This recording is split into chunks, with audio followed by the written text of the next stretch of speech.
Bismillahirrahmanirrahim. Assalamualaikum warahmatullahi wabarakatuh.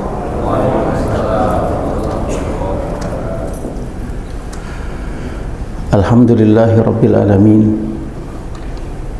Wa bihi nasta'in ala umur dunya waddin.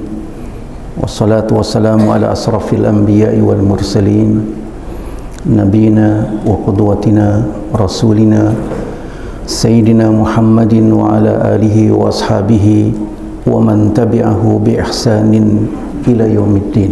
Amma ba'du. Hadirin jamaah sekalian yang dimuliakan Allah Subhanahu wa taala. Alhamdulillah, kita bersyukur atas semua nikmat dan karunia yang Allah berikan pada diri kita. Pagi hari ini dapat membuka aktivitas harian kita dengan kebaikan.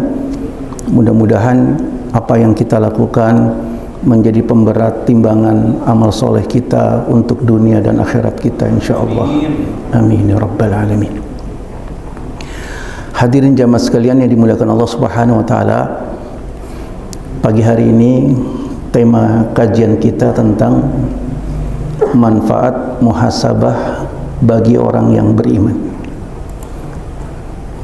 Terima kasih.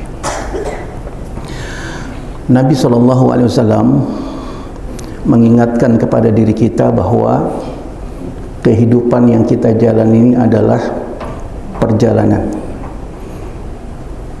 Kata beliau, kun fid dunya ka'annaka gharibun aw abiris sabil.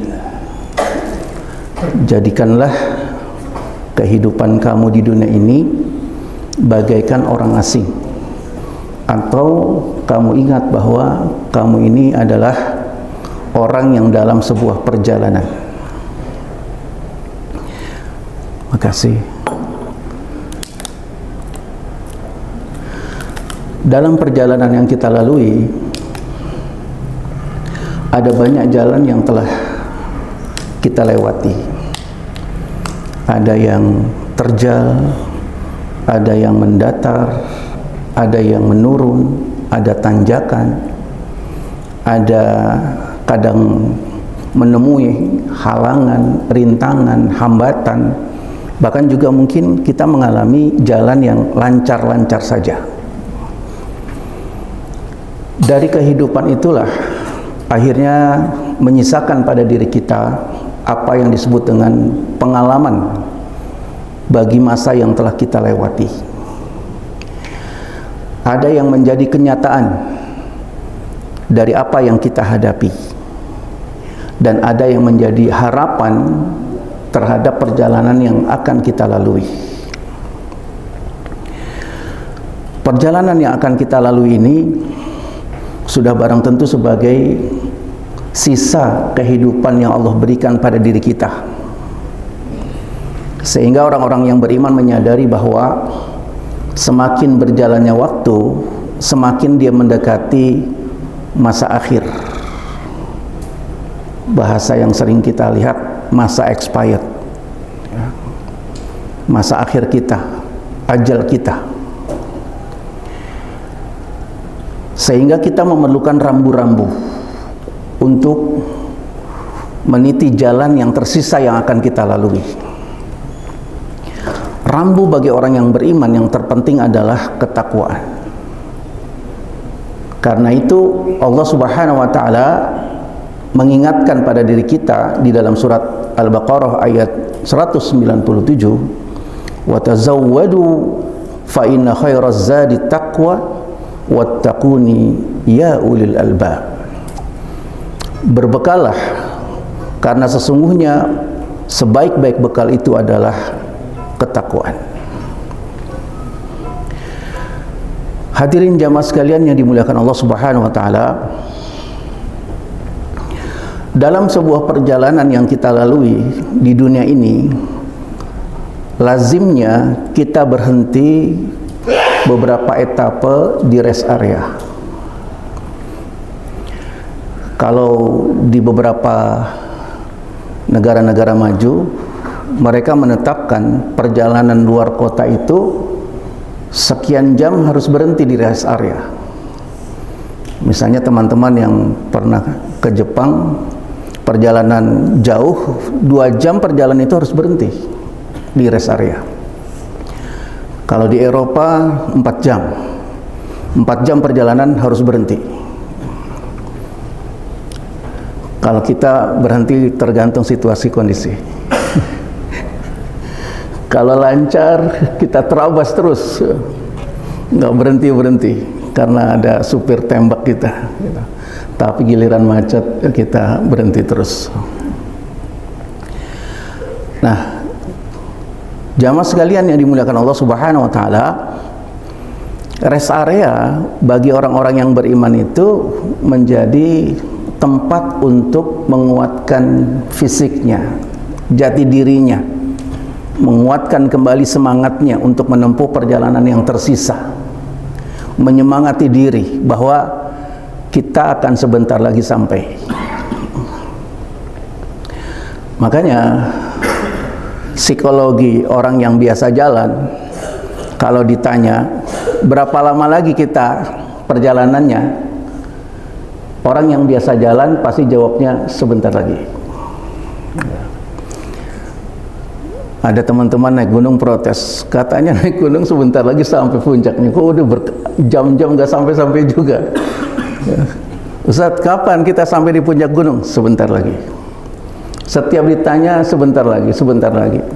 Banyak jamaah protes, kapan kita sampainya? Sebentar lagi, sebentar lagi. Karena memang sesungguhnya memotivasi pada diri kita untuk menganggap bahwa perjalanan yang akan kita tempuh itu sebentar lagi. Sehingga ketika kita berada di rest area, pentingnya kita melakukan kontemplasi, perenungan, dalam bahasa kita muhasabah. Muhasabah. Umar Ibn Khattab radhiyallahu an mengingatkan kepada diri kita pentingnya muhasabah. Kata Umar Ibn Khattab radhiyallahu an, hasibu anfusakum qabla an tuhasabu wa tazayyanu li ardil akbar wa innama yakhiful hisabu yawmal qiyamah ala man hasaba nafsahu fid dunya. Kata Umar bin Khattab radhiyallahu an, hisablah, muhasabahlah diri kalian sebelum kalian dihisab oleh Allah Subhanahu wa taala. Dan berhias dirilah kalian untuk menghadapi penyingkapan yang besar, yaitu saat yaumil hisab. Nanti di yaumil hisab, dalam riwayat yang lain Nabi SAW menyampaikan, semua akan dibuka apa yang selama ini tidak diketahui oleh orang lain. Hadirin jamaah sekalian yang dimuliakan Allah Subhanahu wa taala, kata Abdullah ibn Mubarak, seorang tabi'in, dia menyampaikan bahwa kita itu dianggap baik oleh orang karena Allah menutupi aib kita. Bukan karena kita baik, kata beliau. Bukan karena kita baik, tapi Allah tutupi aib kita, sehingga orang melihat kita orang baik. Tapi kalau aib kita dibuka oleh Allah Subhanahu wa taala, baru orang akan mengetahui, oh rupanya level kualitas kamu itu segitu doang. Kapan itu akan dibuka oleh Allah Subhanahu wa taala? Di yaumil hisab, di hari hisab. Siapa yang menyaksikan dan melihatnya? Semua manusia, dari manusia yang diciptakan awal pertama kali sampai manusia akhir zaman, manusia yang terakhir. Semua orang akan mengetahui level kita masing-masing, karena saat itu merupakan al-ardil akbar, penyingkapan yang sangat besar. Maka kata Umar, wa innama yakhiful hisabu yaumal qiyamah ala man hasaba nafsahu fid dunya. Orang yang akan ringan mendapatkan hisab di hari kiamat itu adalah mereka yang biasa muhasabah di dunia. Jadi kalau kita biasa muhasabah di dunia, itu akan mendapatkan ringannya kita di muhasabah di akhirat nanti. Begitulah pesan Umar Ibn Khattab radhiyallahu an kepada diri kita. Hal ini dikuatkan oleh Rasulullah SAW dalam riwayat Imam At-Tirmidzi. Beliau menyampaikan, Al-Kayyis man dana nafsahu wa amila lima ba'dal maut, wal ajiz man atba'a nafsahu hawaha wa tamanna 'ala Allah. Orang yang kuat itu, orang yang cerdas itu, orang yang sukses itu adalah mereka yang biasa melakukan evaluasi diri. Mandana nafsahu wa amila lima ba'dahu. Ini juga dikuatkan oleh Allah Subhanahu wa taala dalam surat Al-Hasr, surat ke-59 yang biasa kita baca pada ayat ke-18. Allah Subhanahu wa taala sampaikan, Ya ayyuhalladzina amanu taqullaha wal tanzur nafsum ma qaddamat lighat wattaqullaha innallaha khabirum bima ta'malun. Wahai orang-orang yang beriman, bertakwalah kepada Allah dan hendaklah setiap diri memperhatikan apa yang telah diperbuatnya untuk hari esok. Bertakwalah kepada Allah, sesungguhnya Allah Maha mengetahui apa yang kamu kerjakan. Hadirin jamaah sekalian yang dimuliakan Allah Subhanahu wa taala, dari pesan Umar, kemudian penegasan Rasulullah SAW dan perintah Allah Subhanahu wa taala menguatkan kepada diri kita tentang pentingnya kita melakukan muhasabah. Sesuatu yang dianggap penting oleh agama ini pasti ada manfaatnya. Kita bisa sebutkan apa saja yang dianggap penting oleh agama ini pasti memberikan manfaat yang besar bagi umatnya, baik dalam persoalan yang kecil maupun dalam persoalan-persoalan yang besar, baik dalam urusan-urusan yang kecil maupun dalam urusan-urusan yang besar. Apakah itu bisa difahaminya di hari ini atau difahaminya di masa-masa yang akan datang? Hadirin jamaah sekalian yang dimuliakan Allah Subhanahu wa taala, mungkin dulu kita tidak tahu tentang manfaatnya membersihkan najis mughaladzah dengan tanah. Nabi SAW mengingatkan kalau terkena najis mughaladzah maka membersihkannya dengan cara disapu, dibersihkan dengan tanah 7 kali baru dengan air sehingga bersih. Saya menyampaikan ini karena ada keheranan saya ketika beberapa waktu yang lalu pulang dari taklim lewat Galaksi.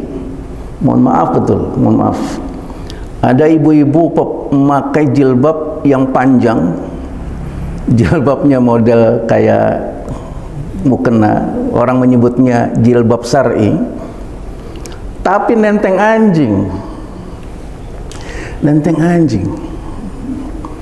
Ini membuat saya kaget, ya Allah, kok pakai jilbab di Galaksi dekat rumah kita, dekat dari rumah kita, tapi nenteng anjing. Padahal anjing itu salah satu di antara binatang yang mengeluarkan najis mughaladzah, najis besar. Yang saya pikirkan, fahami, pasti hanya berpikir membersihkannya dengan sabun, pasti berpikir membersihkannya dengan deterjen, cukup. Padahal tidak demikian. Kenapa Nabi mengajarkan membersihkannya najis mughaladzah itu dengan tanah 7 kali? Ternyata ada zat di dalam tanah itu yang bisa mematikan virus maupun sumber-sumber penyakit dari najis mughaladzah. Nah, kalau mohon maaf, kalau ibu itu paham tentang membersihkan najis mughaladzah, pasti bajunya berbercak tanah terus semuanya gitu. Saya cuma ngelus-ngelus dada, ya Allah, berarti kajian yang saya lakukan belum menyentuh banyak orang mengetahui tentang bab najis. Mungkin pada satu ketika perlu juga pelajaran kita tentang hal-hal yang penting itu. Nah, misalnya kitabun najasah, belajar tentang bab najis, bagaimana membersihkan najis dan lain sebagainya. Nah, jamaah sekalian yang dimuliakan Allah Subhanahu wa taala, jadi segala sesuatu yang dianggap penting oleh agama ini pasti memberikan manfaat bagi umatnya, termasuk muhasabah. Apa manfaat muhasabah? Pertama, muhasabah itu sebagai wahana mengoreksi diri. Hadirin jamaah sekalian yang dimuliakan Allah Subhanahu wa taala, dalam kehidupan yang kita jalani, introspeksi diri kita, muhasabah kita harus sampai pada sebuah titik. Kehidupan yang saya lalui ini mana yang dominan, yang mudarat atau yang maslahat, yang baik atau yang buruk dalam kehidupan yang kita jalani selama ini? Apakah memberikan manfaat atau justru memberikan bahaya? Apakah menghantarkan kita semakin takut kepada Allah atau membuat diri kita semakin nggak ada rasa dengan Allah Subhanahu wa taala? Apalagi nauzubillah min dzalik, sampai membangkang kepada Allah Subhanahu wa taala. Begitu pula kita perlu menimbang-nimbang dominannya kehidupan yang kita lalui ini, apakah diri kita menghantarkan kepada kebaikan atau kepada keburukan? Hadirin jamaah sekalian yang dimuliakan Allah Subhanahu wa taala, kalau kita menyadari bahwa apa yang dominan dalam kehidupan yang kita lalui, lalu kita mengoreksi diri, sesuatu yang sangat positif sekali. Hadirin jamaah sekalian yang dimuliakan Allah Subhanahu wa taala, karena nanti di hari kiamat kaki kita tidak akan pernah bisa bergeser sedikit pun. Nabi memberikan kepastian, la tazula qadama abdi yaumal qiyamah. Pada saat nanti di hari kiamat, kaki seorang hamba tidak akan pernah bergeser sedikit pun, hatta yus'alu an arba, sampai dia bisa menjawab 4 hal. Baru kalau bisa menjawab 4 hal, kakinya baru bisa bergeser. Ini begitu sangat luar biasanya diingatkan. Kenapa? Karena nanti semua organ tubuh kita yang bicara. Mulut kita diam, mulut kita dikunci oleh Allah Subhanahu wa taala. Al-yawma nakhtimu ala afwahihim wa tukallimuna aydihim wa tashhadu arjuluhum bima kanu yaksibun. Pada hari itu kami tutup mulut mereka. Siapa yang berkata? Tangan kita. Siapa yang berkata? Kaki kita. Siapa yang berkata? Semua organ tubuh kita. Mereka mengatakan apa yang sesungguhnya kita alami. Bima kanu yaksibun, apa yang telah kita lakukan. Hadirin jamaah sekalian yang dimuliakan Allah Subhanahu wa taala, kalau kita meresapi apa yang Allah Subhanahu wa taala ingatkan tentang hal ini, maka orang yang beriman hati-hati sekali. Karena nanti semua organ tubuh kita yang bicara tentang apa yang telah kita perbuat. Ini manfaat yang pertama. Manfaat yang kedua, dalam kehidupan yang kita lalui, akhirnya kita menemukan ada kelebihan kita, ada kekurangan kita. Mana kelebihan-kelebihan diri kita? Kelebihan diri kita itulah yang disebut oleh Allah Subhanahu wa taala syakilah. Syakilah. Dalam bahasa Inggrisnya skill. Di dalam surat Al-Isra ayat 84, Allah Subhanahu wa taala ingatkan, "Qul kullu ya'malu ala syakilatih, farabbukum a'lamu biman huwa ahda sabila." Setiap kita berbuat itu berdasarkan skill yang Allah berikan. Maka kita memperbaiki diri, mana skill yang kita miliki. Sesuatu yang sangat naif itu adalah kalau kita nggak ngerti skill kita nggak tahu skill kita. Kalau kita mengetahui skill kita, keterampilan kita, bakat kita, anugerah yang Allah Subhanahu wa taala berikan pada diri kita, maka kita akan jadikan semuanya itu modal amal soleh kita. Karena itu tidak ada skill yang Allah berikan itu negatif, semuanya positif. Hadirin jamaah sekalian yang dimuliakan Allah Subhanahu wa taala, ada seorang sahabat namanya Nu'man bin Mas'ud radhiyallahu an. Nu'man bin Mas'ud radhiyallahu an. Siapa Nu'man bin Mas'ud radhiyallahu an ini? Seorang sahabat yang pintar ngadu domba. Ngadu domba dalam perspektif kita sering dikategorikan skill yang negatif, kemampuan yang negatif. Tapi Nabi tidak menganggap itu negatif. Ketika perang Ahzab, Nabi berhadapan dengan 5 sekutu, yaitu 3 Yahudi, Bani Nadir, Bani Qainuqa, dan Bani Quraidah, menghadapi Quraisy, juga menghadapi orang-orang munafikin. Ketika menghadapi persekutuan yang sedemikian rupa itu, Nabi mendayagunakan Nu'man bin Mas'ud untuk mengadu domba musuh-musuhnya. Sehingga Nabi katakan, "Ya Nu'man, ini saat kamu menggunakan skill kamu." Hadirin jamaah sekalian yang dimuliakan Allah Subhanahu wa taala, sehingga tidak ada skill yang negatif. Karena itu ada seorang guru di Mesir, setelah selesai pengajian, dibisiki oleh jamaahnya, "Ustaz, yang hadir di pengajian ini ada pencuri ulung, pencopet ulung." "Ah, yang benar?" "Iya Ustaz." "Coba ajak ketemu." Akhirnya setelah selesai diajak ketemu. Lalu sang guru itu bilang kepada pencuri ulung itu, "Saya dengar antum punya skill." "Ah, enggak Ustaz." "Ya, saya dengar antum punya skill." "Ya, mungkin saat katanya, saya dengar antum pencuri ulung, pencopet ulung. Mau enggak kemampuan antum mencopet berguna untuk Islam?" Subhanallah.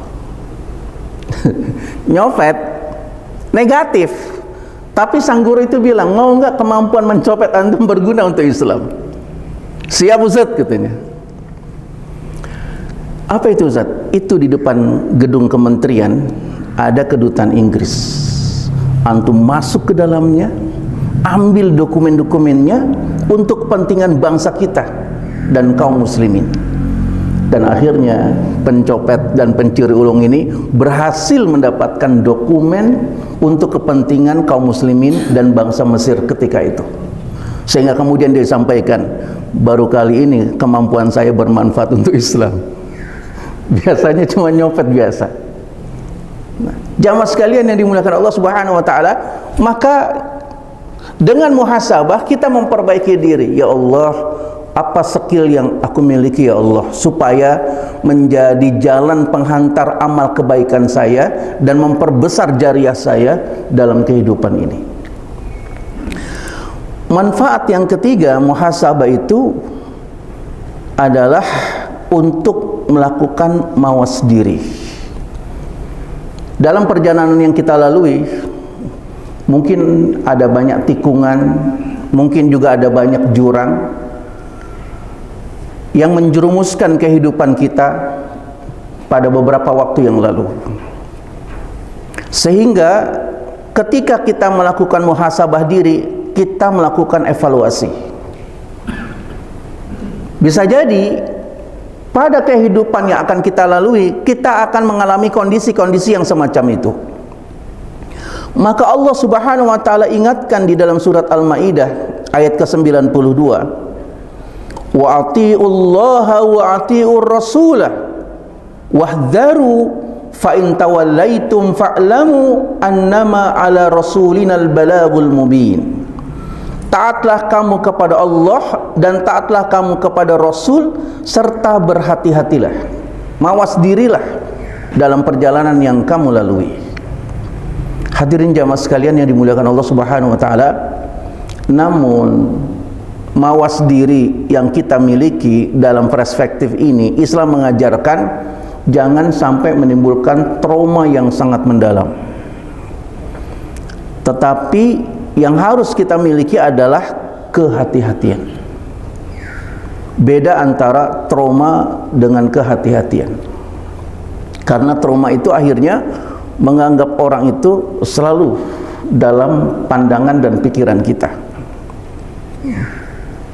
Jamaah sekalian yang dimuliakan Allah Subhanahu wa taala, contohnya,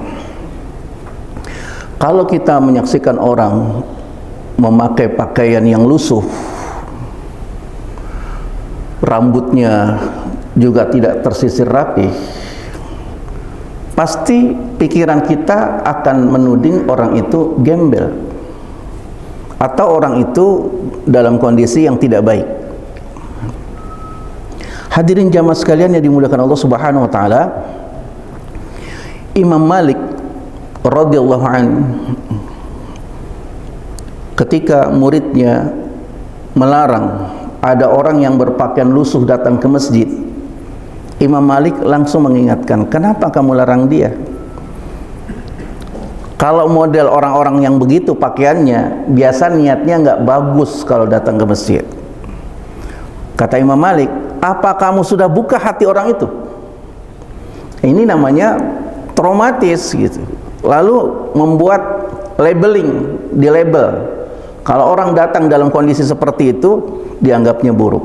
Sebaliknya, kalau orang datang dalam keadaan baik, dianggapnya dengan penuh kewibawaan, kemuliaan dan kehormatan. Suatu ketika Imam Malik mengajarkan tentang bab waktu salat, bab tentang waktu salat. Dalam hadis, waktu salat itu ditetapkan berdasarkan sinar matahari dan bayang-bayang suatu benda, tidak menggunakan jam. Makanya berbeda-beda antara satu tempat dengan tempat yang lain.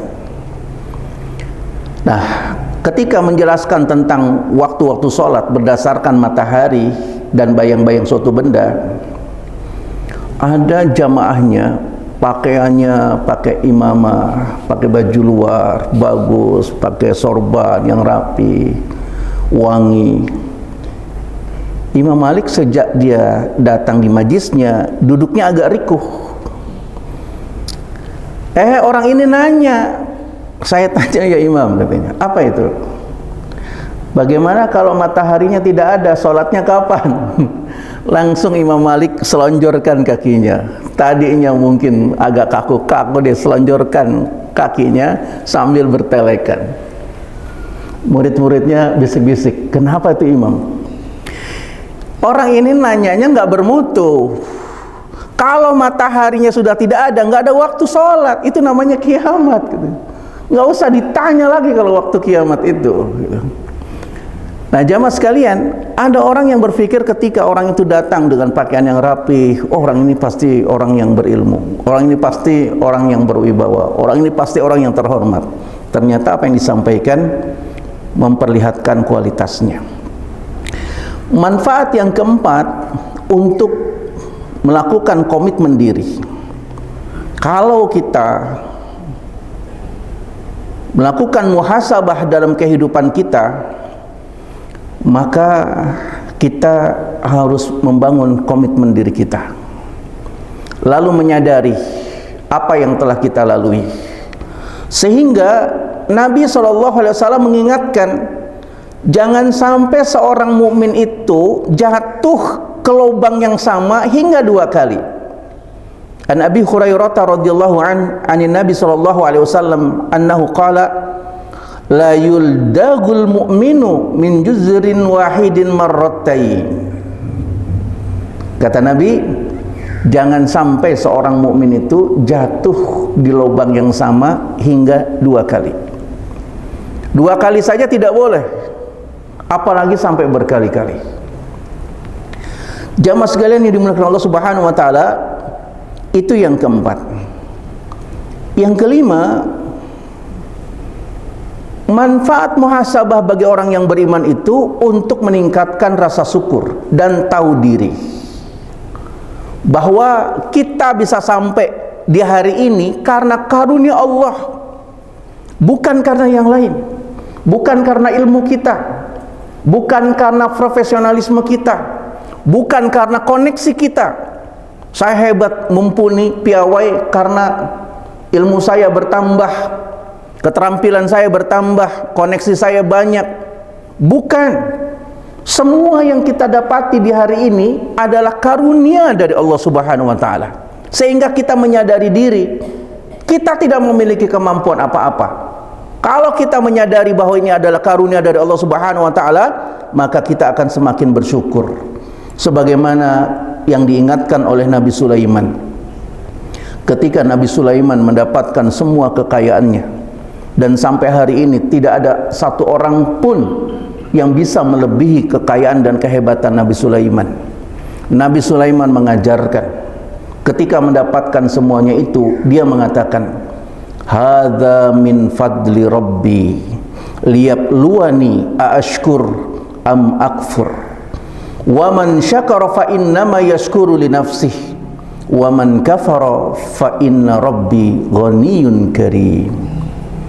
Kata Nabi Sulaiman, ini adalah karunia Tuhanku. Dia ingin mengujiku, apakah aku termasuk orang yang bersyukur atau aku termasuk orang yang kufur terhadap nikmat. Jamaah sekalian yang dimuliakan Allah Subhanahu wa taala, inilah manfaat bagi orang-orang yang beriman terhadap muhasabah dirinya.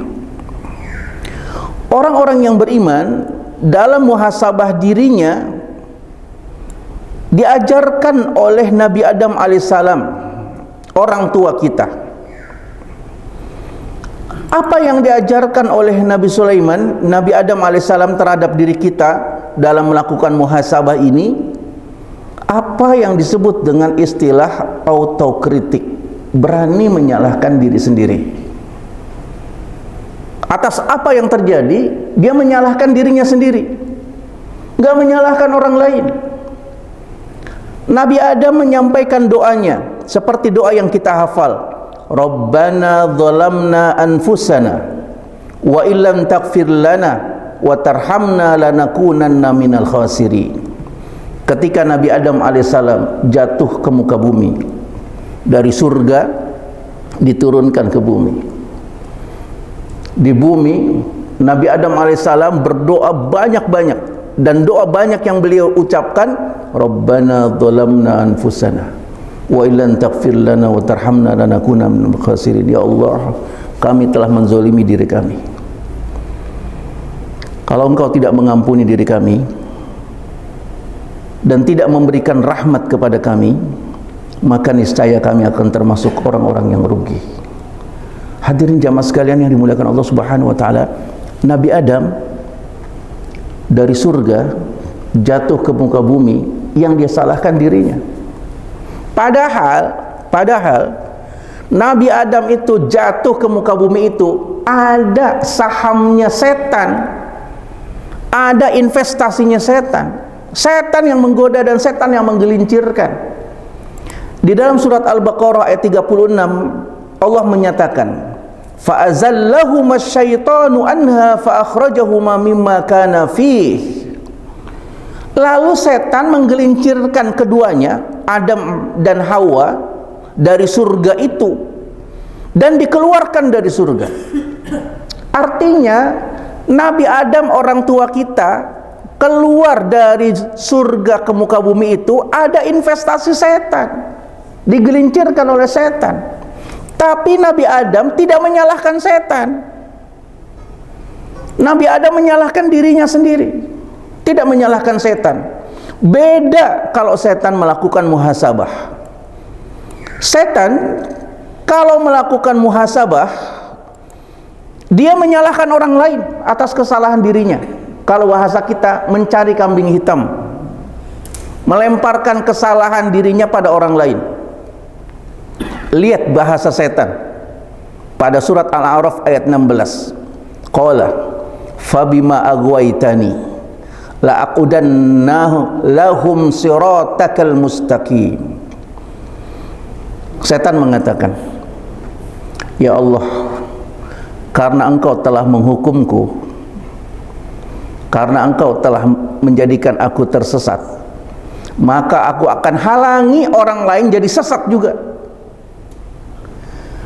Setan sesat, Allah Subhanahu wa ta'ala labelkan rajim, tapi dia lemparkan kesalahannya kepada Allah. Ya Allah, karena engkau telah menjadikan aku sesat, maka akan aku sesatkan umat manusia itu.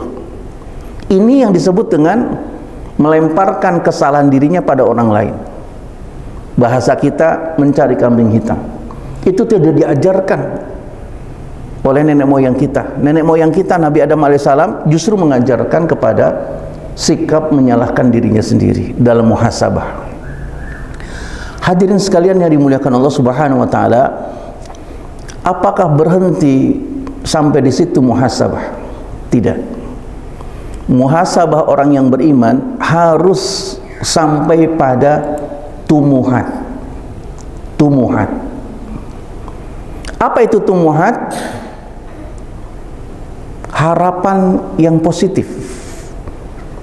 Dalam bahasa umum di sekitar kita disebut resolusi.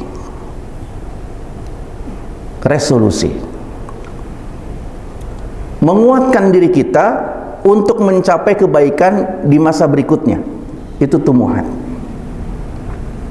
Hadirin jamaah sekalian yang dimuliakan Allah Subhanahu wa ta'ala, perhatikanlah dalam sebuah peristiwa yang dialami oleh Rasulullah SAW di perang Ahzab. Dalam perang Ahzab, Nabi dan kaum muslimin menggunakan taktik strategi membuat parit. Paritnya kurang lebih sepanjang 15 km paritnya. Kedalamannya 4 meter, lebarnya 5 meter. Ini berapa meter nih? Nah, kedalamannya 4 meter, lebarnya 5 meter, sepanjang 15 meter sampai 17 meter.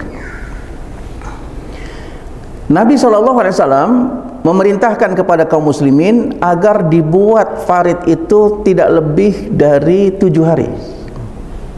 Tidak lebih dari 7 hari. Dulu belum ada alat berat, masih menggunakan tenaga manusia. Akhirnya bisa dicapai dalam waktu 5 hari. Ditarget 7 hari, 5 hari selesai oleh orang beriman. Tapi ada batu besar. Para sahabat tidak berhasil menghancurkan batu besar. Karena tidak berhasil, mereka sampaikan informasi itu kepada Nabi. Maka Nabi SAW mengambil palunya, lalu menghancurkan batu besar itu. Subhanallah. Artinya Nabi orang yang terkuat di antara umatnya saat itu. Ketika dihancurkan batu besar itu, muncul percikan api. Nabi langsung mengatakan, Subhanallah, walhamdulillah, wala ilaha illallah, wallahu akbar. Dihancurkan lagi pada palu yang kedua, pukulan palu kedua. Subhanallah, walhamdulillah, wala ilaha illallah, wallahu akbar. Dihancurkan lagi pada palu yang ketiga.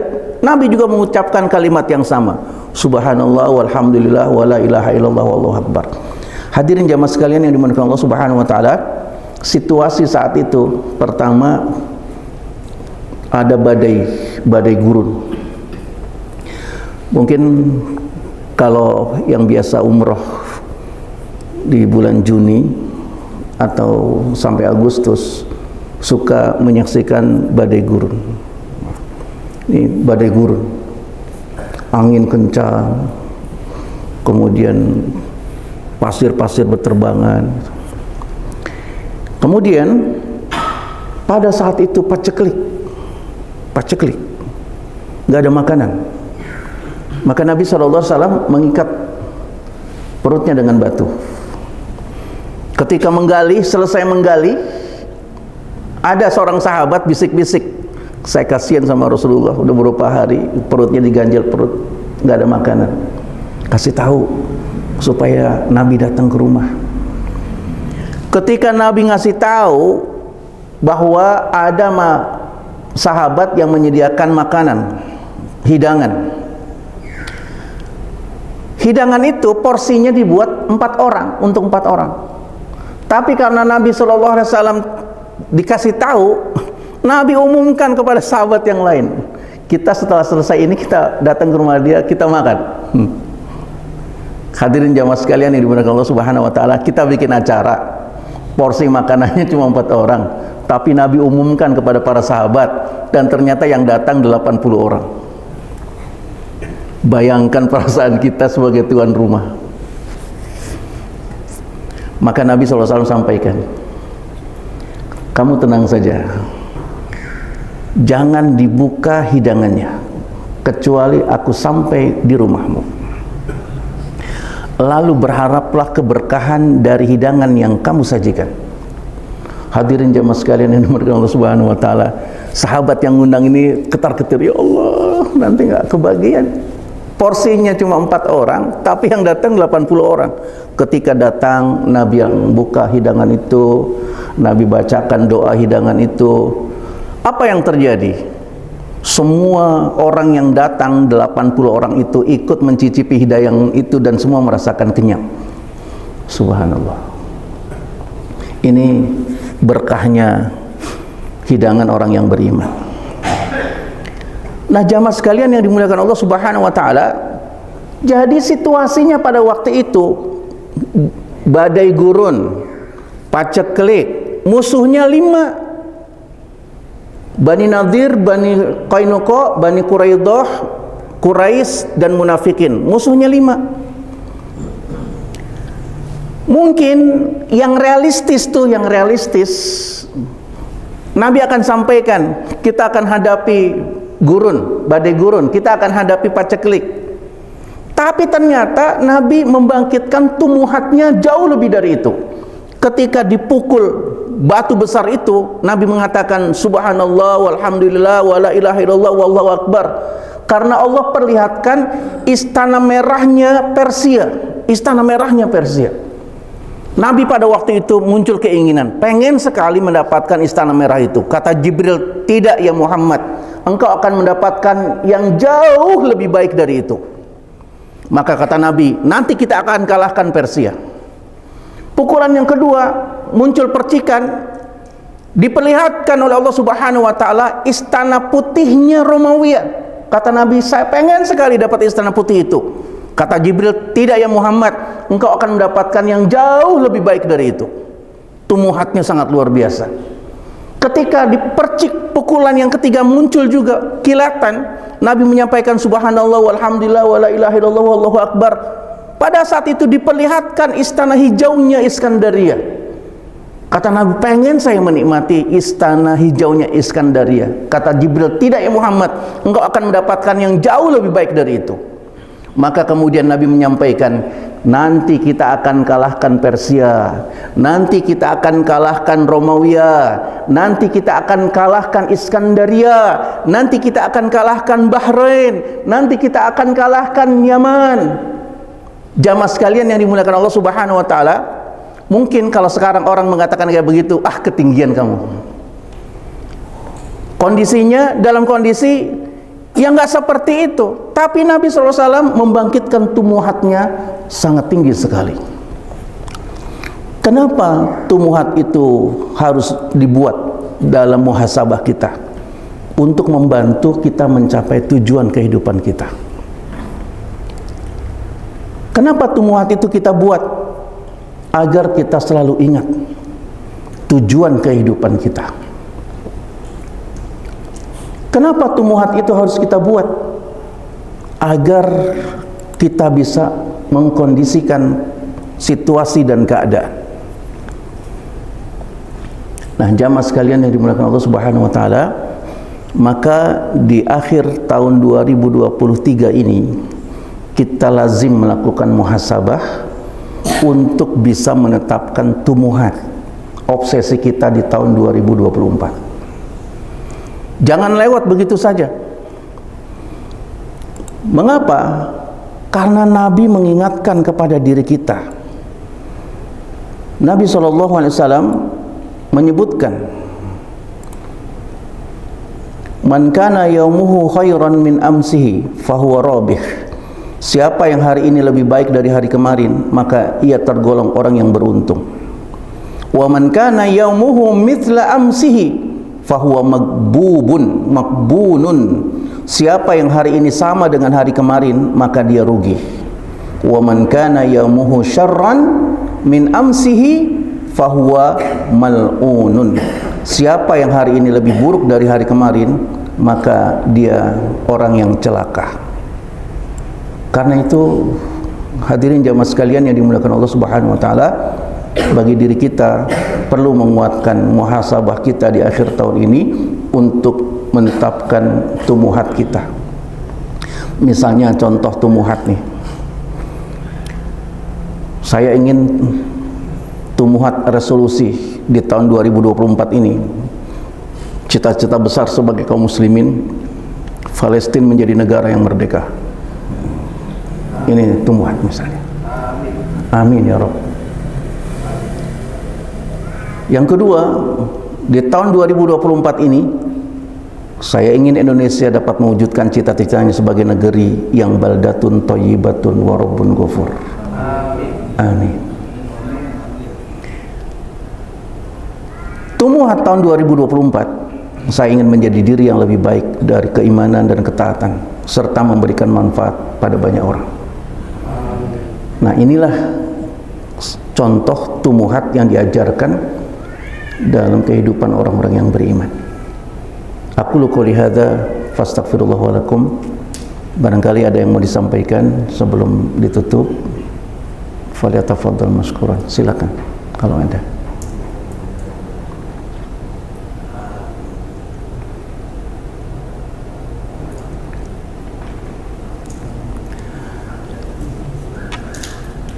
Kalau tidak ada, kita sempurnakan majlis kita. Kita berdoa kepada Allah Subhanahu wa taala. Mudah-mudahan Allah berikan kita keistiqomahan dalam ketaatan dan kebaikan. Semoga kita jauh lebih baik di tahun 2024. Semoga kita bisa mewujudkan resolusi dan tumuhat yang kita tetapkan. Ala hadiniyah wa kulli niyatin sholihah. Al-Fatihah. A'udzubillahi minasyaitonir rajim. Alhamdulillah. Iya kan.